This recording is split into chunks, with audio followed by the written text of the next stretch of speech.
بسم الله الرحمن الرحيم نحمده ونصلي ونسلم على رسوله الكريم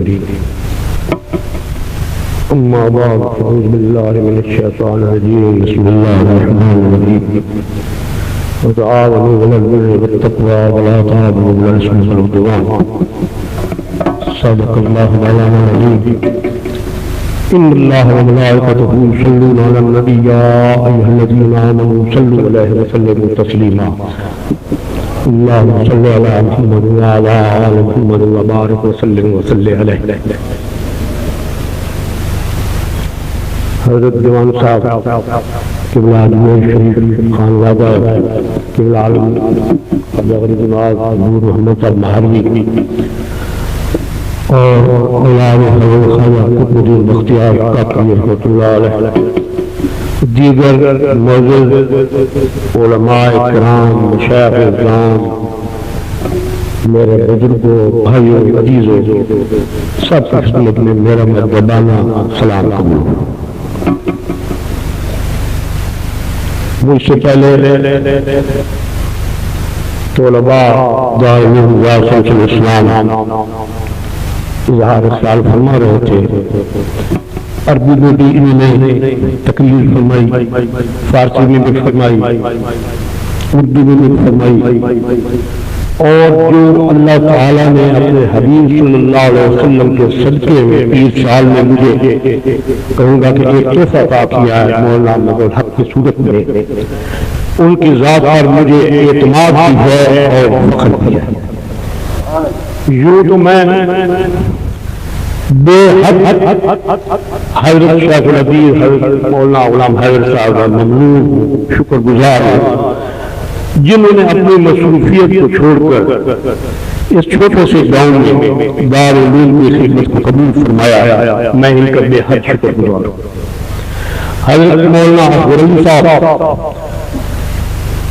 جو کہ میرے ہم استاد بھی ہیں، میرے دوست بھی ہیں، میرے بے تکلف دوست بھی ہیں، ہم بحث بھی کرتے ہیں اکثر مسائل پر، ان پر بھی مجھے ناز ہے. اور ان حضرات جو طلباء اس وقت دارالعلوم میں تعلیم حاصل کر رہے ہیں، میں ان کی خدمت میں بھی عرض کرنا ضروری سمجھتا ہوں کیونکہ وہ اپنی پوری توجہ جو ہے وہ تعلیم پر صرف کرے. اور یہ حضرات یہاں تشریف فرما ہیں جن کا میں نام آپ کے سامنے عرض کر چکا ہوں، ان سے جتنے فائدہ اٹھا سکتے ہیں فائدہ اٹھا. مجھے یاد آیا واقعہ کہ جس وقت میرے والد غریب نواز اجمیر شریف میں زیر تعلیم تھے تو اس وقت طالب علمی کے زمانے میں ہی میرے حضور حضرت صالح صاحب غریب نواز میرے دادا جی صاحب کا وصال ہو گیا. ابھی پوری کتابیں جو تھیں وہ نہیں پڑھی تھیں. آپ کے استاد سے مولانا معین الدین اجمیری آپ نے نام سنا ہوگا، اور جن حضرات نے نہیں سنا ان کے لیے اتنا کافی ہے کہ حضور شیخ الاسلام کا بھی بات تھا. حضور شیخ الاسلام کو آپ جانتے ہیں نا، ان کے علم کو بھی آپ جانتے ہیں کہ اس کے مقابلے میں دنیا میں کوئی عالم نہیں تھا، کوئی فاضل نہیں تھا، کوئی محدث نہیں تھا، کوئی مفکر نہیں تھا. لیکن مولانا معین الدین اجمیری رحمۃ اللہ علیہ شیخ الاسلام کے بھی استاد تھے. تو آپ اندازہ فرما سکتے ہیں کہ ان کے علم کی کیا مقام ہوگا، کیا جگہ ہوگی ان کے علم کی. یہاں میں ایک واقعہ عرض کر دوں. میں حضرت مولانا احمد صاحب بنگالی پڑھتا تھا اسی جگہ پر حجروں میں میلوسانی میں. دوپہر کے وقت میں گھر گیا تو میں والد صاحب کی خدمت میں عرض کیا کہ حضور اس وقت میرے استاد جو ہیں یعنی کہ مولانا احمد صاحب بنگالی وہ وقت کے علم کے امام ہیں. میں نے تعریف بچپنا تھا، کم علمی تھی، تو حضور مسکرا کے فرمانے لگے کہ ٹھیک ہے وہ مولوی ہوگا، لیکن میں یہ تمہیں بتا دوں کہ وہ میرے استادوں کے شاگرد جیسے بھی، میرے استادوں کے شاگرد جیسے بھی. اس وقت مجھے یہ بات سمجھ نہ آئی. بعد میں جس وقت حضور کی ذات کا مطالعہ کیا، حضور کے علم کی باتیں سنی، حضور کی کتابیں دیکھی، مجھے پتہ چلا کہ واقعی میرا استاد تو ایسا ہے جیسے سورج کے سامنے چراغ جلایا۔ تو اس وقت جو ہمارے حضرات ہیں یا موجود ہیں، مولانا غلام حیدر صاحب ہیں، مولانا محمد صاحب ہیں، ابو علی صاحب ہیں، تو مولانا غلام حیدر صاحب کا بھی میں شکریہ ادا کرتا ہوں کہ اس گاؤں میں ایک بڑا شہر چھوڑ کے آ گئے ہیں، کسی جائیں یہاں، بے حد ان کا شکریہ۔ اسی طریقے سے میں عرض کر رہا تھا کہ حضور شیخ الاسلام کی بھی کتابیں کچھ رہ گئی تھی، تو اس وقت ایک حضرت دیوان صاحب قبلہ موجود تشریف فرما ہے، یہ بتا سکتے ہیں کہ مدرسہ معینیہ کیا اس وقت تھی اور کیا اس کا مرتبہ تھا اس زمانے میں، تو وہاں کے وہ استاد تھے تو آپ نے اسی وقت وصیفہ لکھا اور کہا کہ میں اس صاحبزادے کی تکمیل کے لیے، علم کی تکمیل کے لیے میں اس کے ساتھ ایک گاؤں میں جا رہا ہوں۔ میری بات کو بڑے غور سے سننا، میں بات دہراتا نہیں، میں اس کے ساتھ جا رہا کہ حضرت دیوان صاحب فرمانے لگے کہ آپ اتنا بڑا مدرسہ معینیہ چھوڑ کے ایک چھوٹے سے دور دراز علاقے پنجاب کے گاؤں میں جا رہے ہیں، اور وہ بھی ایک صاحبزادے کے لیے، صرف ایک صاحبزادے کے لیے اتنا بڑا مدرسہ چھوڑ کے جا رہے ہیں۔ تو حضرت مولانا نے فرمایا کہ حضرت مجھے یہ صاحبزادہ ہے، تھوڑی سی توجہ اور دل کو روکنا اس بات پر کہ یہ جو صاحبزادہ ہے یہ مجھے صرف صاحبزادہ نہیں نظر آتا، مجھے اللہ تعالیٰ کی نشانیوں میں سے ایک نشانی نظر آ رہی ہے، اور میں فکر کرتا ہوں کہ استادی کہ میں اس کو پڑھا رہا ہوں۔ چنانچہ آج تک وہ سند حضور کے کمرے میں لگی ہوئی ہے، آج میں اس وقت میں پیش کر سکتا ہوں جو حضرت مولانا محمد اجمیری سے اپنے دست مبارک لکھ کر آپ کو دی تھی۔ آپ کہتے ہیں نا جب ہم جائیں نا الیکشن میں حصہ لینے کے لیے درخواست دیتے ہیں تو 2 روپے کا پڑھا ہوا آدمی جو میٹرک صفائی پاس ہوتا ہے اور بی اے کے لیے وہ خرید لیتا ہے، پڑھتے پڑھتے کچھ نہیں، ان کو کچھ بھی نہیں آتا۔ ہمارے علاقے کے بھی بہت بڑے لیڈر ہیں اور اپنے آپ کو بڑے سمجھدار سمجھتے ہیں، ان کو ایک افسر تھا انہوں نے کہا کہ آپ یہ بتائیں کہ کلمہ آتا ہے، بی اے کی ڈگری تو تھی اس کے پاس، کیا کلمہ بھی آتا ہے؟ میں نہیں بیان کرتا کہ اس نے کلمہ کس طریقے سے کیا، تو کسی نے کہا کلمہ تو آپ آتا ہی نہیں، آپ کیا کرتے ہیں؟ انہوں نے کہا بھائی پکا لیں گے نا، اچھا چلو یہ بتائیں سورۃ فاتحہ آتی ہے؟ انہوں نے کہا یار ایک درخواست منظور کرو، میں نے امامت نہیں کرنی، میں تو اسمبلی میں جانا ہے، میں نہیں بننا۔ میرا عرض کرنے کا مقصد یہ ہے، شاید میں زیادہ ٹائم لے رہا ہوں، معافی چاہتا کہ یہاں دارالعلوم شمس الاسلام شاہ شریف کا طالب علم اگر ایران میں چلا جائے ملازمت کے لیے تو اس کو وہاں نوکری مل سکتی ہے کہ یہ تو فاصلی دان ہے، بلکہ اہل زبان ہے، ان کو کوئی دقت نہیں آئے۔ اگر یہ اسمبلی میں جائیں تو یہ انگریزی میں تقریر کر سکتے ہیں۔ ایک ہمارے پاس طالب علم یہاں موجود ہے جس کے ذمہ تھا انگریزی میں اپنے خیالات اظہار کرنے کے لیے، لیکن میں نے منع کر دیا کہ یہ افغان اس کا ہے جو انگریز کا شکل بھی دیکھنا نہیں چاہتا، تو یہاں انگریزی تقریر نہیں ہونی چاہیے، عربی میں کریں، فارسی میں کریں، اردو میں کریں، پنجابی میں کریں، لیکن انگریزی میں اجازت نہیں ہے، انگریزی وہاں پڑھتے ہیں۔ اور یہاں کا طالب علم یعنی کہ دارالعلوم شمس الاسلام شاہ شریف کا طالب علم جب یہاں سے فارغ تحصیل ہو کر وہ جاتا ہے تو وہ صرف مولوی نہیں ہوتا، اس کے کردار سے لوگوں کو پتہ چل جاتا ہے کہ یہ ایک بزرگ کے آستان سے پڑا ہوا آدمی ہے، وہ عالم ہوتا ہے، عالم صرف مولوی نہیں ہوتا، وہ عالم ہوتا ہے، وہ جانتا ہے کہ میں نے علم حاصل کیا ہے، کس جگہ پہ حاصل کیا ہے، میری طبیعت کیسے ہوئی ہے، اس کا کردار، اس کی گفتار، اس کی طبیعت، سب کچھ آپ کو دور سے بتا دے کہ یہ طالب علم ہے دارالسلام سال شریف ہے، عام کسی مدرسے کا پڑھا ہوا نہیں۔ اور میں یہاں کسی اپنے استاد کو کھڑا کر دیتا ہوں کہ جاؤ آپ اسمبلی کی MNA کی درخواست دیں، MPA کی درخواست دیں، وہ کہیں گے کہ آپ کے پاس BA کی ڈگری ہے؟ تو یہ اس کو انگریزی میں وہ جواب دیں گے کیونکہ یہ BA بھی پڑھے ہوئے ہیں، MA بھی پڑھے ہوئے ہیں، یہ جانتے ہیں، ہر سوال جانتے ہیں، انگریزی بھی جانتے ہیں۔ یہ ان کو انگریزی میں ایسا جواب دیں گے کہ اس کو اپنی انگریزی بھول جائے گا۔ رہی سند کی بات، آپ تھوڑا سا انصاف کریں میرے بھائی۔ ایک آدمی ہے یہاں دینی مدرسے میں پڑھتا ہے،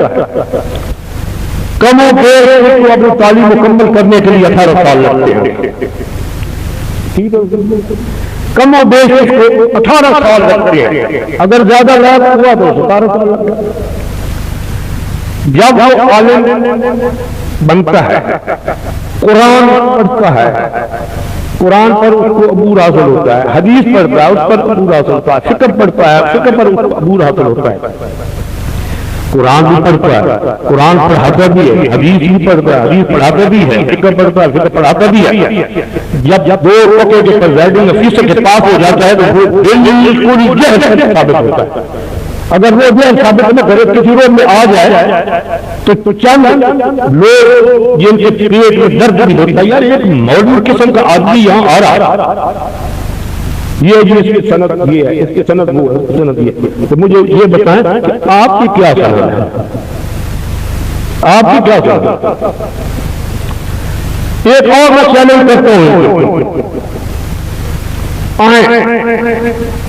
ہمارے وزیر اعظم ہو، MPA ہو، MNA ہو،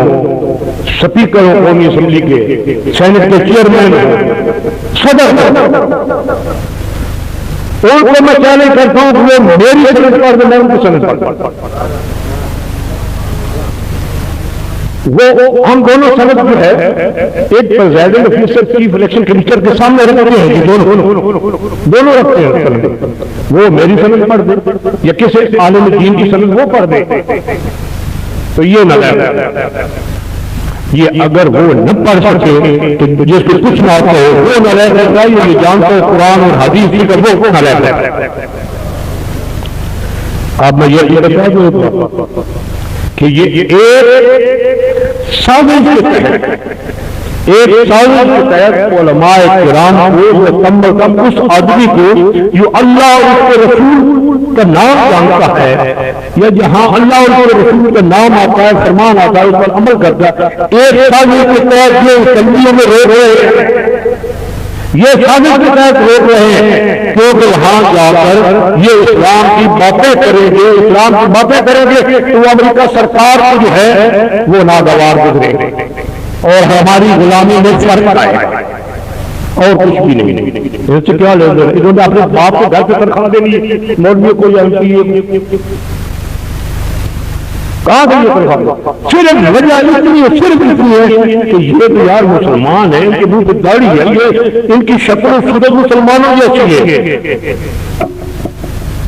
تو ان کے سبھی میں نہ جانے دیں، یہ اسلام کی بات کریں گے، یہ اللہ کا نام لیں گے، وہاں رسول کا نام لیں گے، جب اذان کا ٹائم ہوگا تو وہ چلے جائیں گے نماز پڑھنے کے لیے۔ کتنا سخت گناہ ہے جی، اذان ہوتی ہے وہ نماز پڑھنے چلے جاتے ہیں، یہ تو خلاف عدل ہے۔ اجلاس شروع ہو، چیئرمین بیٹھے ہو، یہ نماز پڑھنے جا رہے ہیں، اس لیے یہ سازش کا پیغام میں ذہن میں بٹھا لیں۔ الحمدللہ ثم حضور پیر سیال غریب نواز کے کرم و فضل سے یہاں کا طالب علم انشاءاللہ ان کی سازشوں کا بھی شکار نہیں ہوگا، یہ بھی میں آپ کو بتاتا ہوں۔ اگر وہ کہیں گے آپ کے پاس کوئی سند ہے علم کی، یہ سند پیش کریں گے، یہ ہماری سند علم کی، ہم نے قرآن بھی پڑھا ہے، فقہ بھی پڑھی، حدیث بھی پڑھی، معقول بھی پڑھی، بھائی ہم تو پوچھ چلے تو BA کے سند، وہ تو ہمارے پاس ہے، اور یہ ساتھ MA کی سند ملے، یہ ہم نے ایسا نظام ترتیب دیا ہے تاکہ یہ بیک عالم بھی ہوں، فاضل بھی ہوں اور انگریزی جان بھی ہوں۔ ان کے پاس درس نظامی کی بھی سند ہونی چاہیے، ان کے پاس علوم جدیدیت میں سند ہونی چاہیے۔ اور جیسا کہ میرے محترم استاد فرما رہے تھے کہ ہم نے دارالعلوم میں کمپیوٹر کی کلاسیں شروع کی ہے، کم و بیش 21 کمپیوٹر جی 22 کمپیوٹر اس وقت دارالعلوم کے وہاں موجود ہیں، اور میں نے اپنے بیٹے عزیز قاسم کے ذمہ لگایا ہوا کہ آپ وقت نکال کے، کیونکہ انہوں نے امریکہ کے وہ سند اوریکل جو ہے وہ پاس کیا ہے، ان کا حق بنتا تھا میرٹ، اس بات پر نہیں کہ یہ میرا عزیز ہے، میرے عزیز کے علاوہ اس کے میرٹ بنتا تھا کہ کیونکہ یہ اوریکل پاس ہے، اسلام آباد میں یہ پڑھتے رہا ہے وہاں، تو یہ کمپیوٹر کی نگرانی بھی کرے گا، استادوں سے مشورہ بھی کرے گا، ان کو پڑھائے گا۔ یہ الگ بات ہے کہ میں خود بھی اور میرے احباب بھی دوسروں کی طرح ہم چندے مانگنے کے لیے جگہ جگہ در در نہیں پھرتے، نہیں۔ اگر اس دارالعلوم جو کہ حضور شیخ الاسلام رضی اللہ تعالیٰ عنہ کی ایک بہت بڑی امانت ہے ہمارے پاس، اس کی ہم حفاظت کر سکے، دل و جان سے حفاظت کریں گے انشاءاللہ، تو یہ ہماری خوش قسمتی ہے۔ حضور شیخ الاسلام حضرت ثالث علماء وکیل صاحب علماء کی یہ خوشنودی حاصل ہوگی کہ جو ان کا قائم کردہ ادارہ ہے، آپ بھی اس میں اتنے بھی حصہ دار ہیں، آپ کو بھی اتنا ہی ثواب ملے گا جتنے کہ پڑھنے والے بنے گا۔